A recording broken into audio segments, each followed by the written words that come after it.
November, month of gratitude.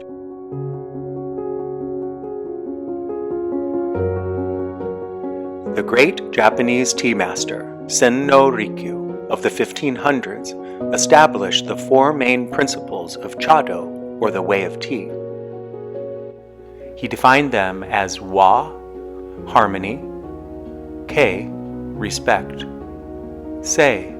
purity, and JAKU, tranquility. By applying these principles to our daily lives as we do in tea ceremony, we are able to live fuller, richer lives. It is through the cultivation of tranquil moments and the application of these principles that we give thanks and appreciation for the world in which we live.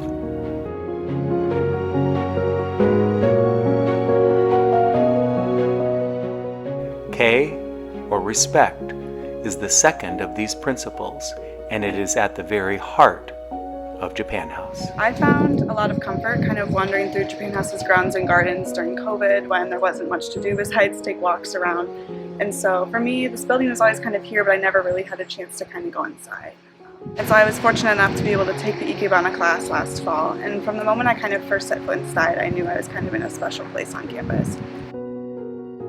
Everybody inside was just so welcoming and so kind, and so just grateful that I had decided to take the class and kind of join the Japan House family. And that kind of respect that I felt kind of upon my first entry into Japan House has kind of just been unmatched, and essentially it's only kind of grown through the other opportunities and other classes that I've gotten to take here at Japan House. I'm kind of involved in a lot of other kind of large organizations around campus, and I think I've kind of taken those lessons of respect that I kind of noticed on my very first day here, and I've since noticed throughout my other involvement with Japan House. I try to be as welcoming and accommodating and as kind of grateful for people's involvement as much as possible, to where people will say to me they'll compliment me on certain phrases I may say, or just kind of my mannerisms and manner of speaking or small gestures and such, and people will kind of comment on how it's a little bit different than they're used to, but how they kind of like to see that in conversation.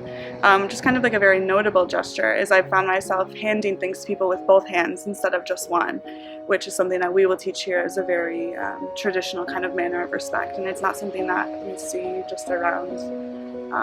a lot, I think, here in this community or just in America in general. And so I'll have people kind of comment on that when I will hand stuff, where I will hand items back to people with both hands instead of one, and they'll kind of ask where that comes from, and I get to kind of talk about kind of my experience here and what the different lessons in terms of respect and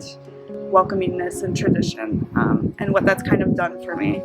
and how I've kind of seen myself evolve and how I'm able to kind of apply that to other aspects of my life and involvement. I've really found my second home and my second family that I know I can go to whenever I may need anything.